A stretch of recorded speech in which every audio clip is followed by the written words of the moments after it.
संत अच्युतानंद दास एक ऐसा नाम जिन्हें लोग उनके द्वारा की गई भविष्यवाणियों के लिए जानते हैं। उनकी भविष्यवाणियों को पढ़कर ऐसा लगता है जैसे उन्होंने भविष्य को आज से कई साल पहले ही देख लिया था। दरअसल वे भूत, भविष्य और वर्तमान में होने वाली घटनाओं को एक साथ देख सकते थे और अपनी इसी शक्ति के बल पर उन्होंने एक किताब लिखी जिसका नाम है भविष्य मालिका। भविष्य मालिका किताब के कई अलग अलग भाग हैं जिसमें की गई भविष्यवाणियां सत्य हुई हैं और आगे भी सत्य होना निश्चित है।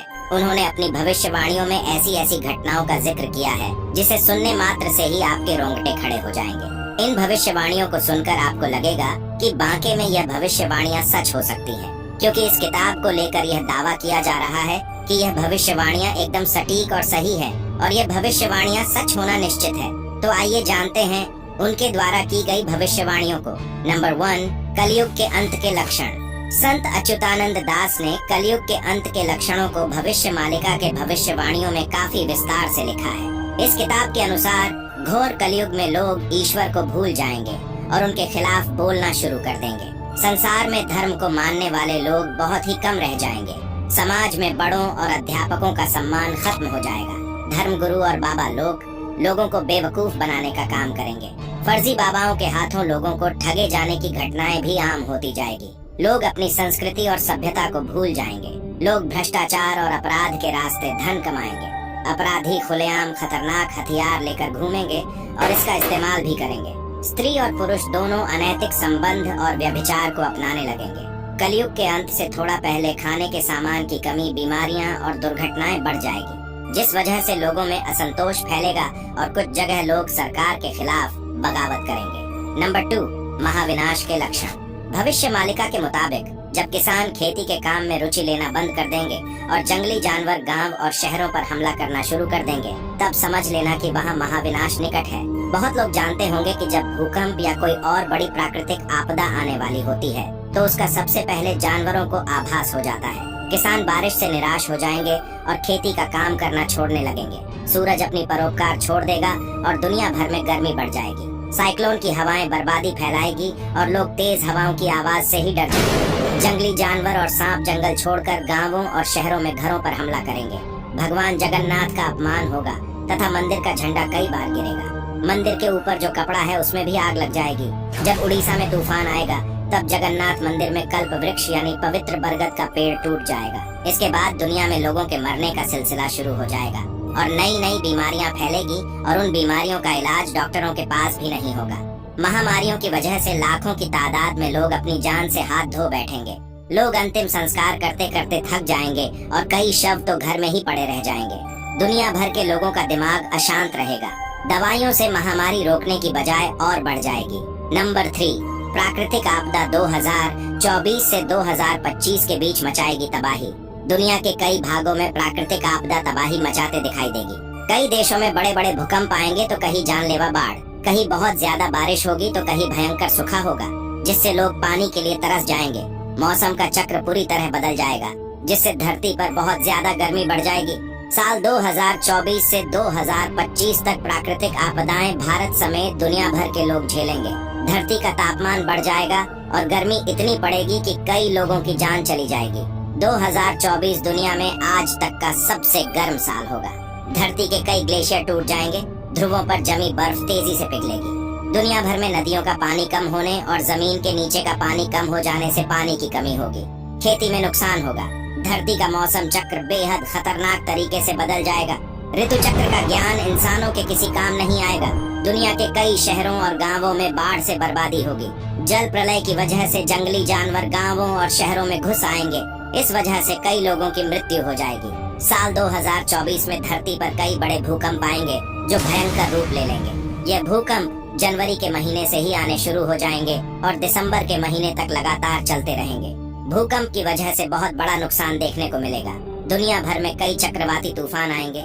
ये तूफान पहले के किसी भी साल की तुलना में न केवल तेज होंगे बल्कि इनकी संख्या भी ज्यादा होगी।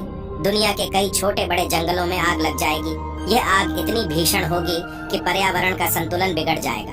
दुनिया भर के जंगलों में हर साल भीषण आग लगने की घटनाएं आम होती जाएगी। नंबर 4, तीसरे विश्व युद्ध की शुरुआत। जब धीरे धीरे दुनिया में प्राकृतिक आपदाएं बढ़ जाएगी तो दूसरी ओर शनि के कुंभ राशि में प्रवेश करने पर हो जाएगी तीसरे विश्व युद्ध की शुरुआत। यह विश्व युद्ध 6 साल 6 महीने चलेगा।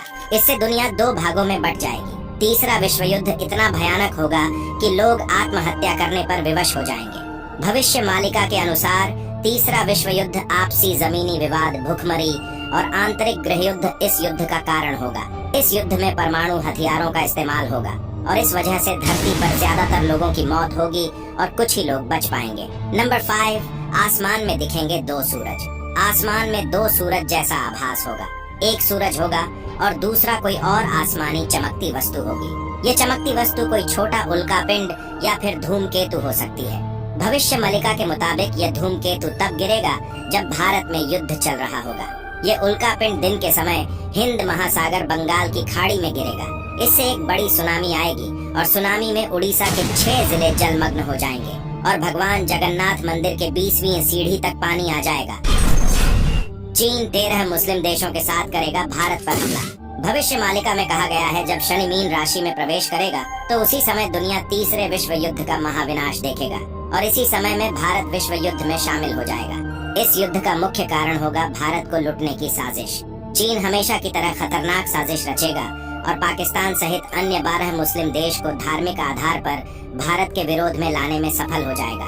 भारत कुल 13 महीने महायुद्ध लड़ेगा जब पाकिस्तान समेत 13 इस्लामिक देश और चीन भारत पर हमला करेगा। तब इन देशों को सफलता मिलेगी जिससे भारत का एक बहुत बड़ा हिस्सा दुश्मन के अधिकार में चला जाएगा। इस युद्ध के दौरान भारत के कई शहरों पर परमाणु हमले किए जाएंगे, लेकिन भारत कुछ भीषण हमले से बच जाएगा। लेकिन भारत की सेना सटीक रणनीति के तहत बहुत ही शीघ्र दुश्मन देशों पर शक्तिशाली विस्फोटक का इस्तेमाल करेगा, जिससे दुश्मन देशों में हाहाकार मच जाएगा और वह केवल एक दूसरे के भरोसे ही रह जाएंगे। और इस तरह भारत इस युद्ध को जीत लेगा और अखंड भारत को एक हकीकत बनाएगा। चीन के कई टुकड़े हो जाएंगे और बचे 12 इस्लामिक देश अपना अस्तित्व खो देंगे। वह भारत के आगे नतमस्तक हो जाएंगे और बचा पाकिस्तान हर बार की तरह भारत के आगे माफी मांगेगा और भारत में शामिल होने की मांग करेगा। इस तरह पाकिस्तान का नामो निशान मिट जाएगा और वह अखंड भारत का हिस्सा बनेगा। नंबर 7, अखंड भारत और युग परिवर्तन। विश्व युद्ध के बाद सीमाएं बदल जाने की वजह से दुनिया में कुल 111 देश ही होंगे और विश्व की आबादी केवल 60 करोड़ रह जाएगी। बाकी बचे लोग सनातन धर्म को स्वीकार कर लेंगे। भारत इन सभी देशों को नए युग में ले जाएगा और विश्व का नेतृत्व भी करेगा। अखंड भारत की शासन व्यवस्था अलग होगी और लोकतंत्र से भी उत्तम व्यवस्था कायम होगी और पूरे विश्व में केवल एक ही धर्म होगा, सनातन धर्म। साथ ही भविष्य मालिका के मुताबिक भारत का आखिरी राजा एक शक्तिशाली हिंदू शासक योगी पुरुष होगा और उसकी कोई संतान नहीं होगी। दोस्तों, ये थे भविष्य मालिका किताब की कुछ भविष्यवाणियाँ। इन भविष्यवाणियों के बारे में आपका क्या मानना है, हमें कमेंट में जरूर बताएं। साथ ही कमेंट में हर हर महादेव अवश्य लिखें।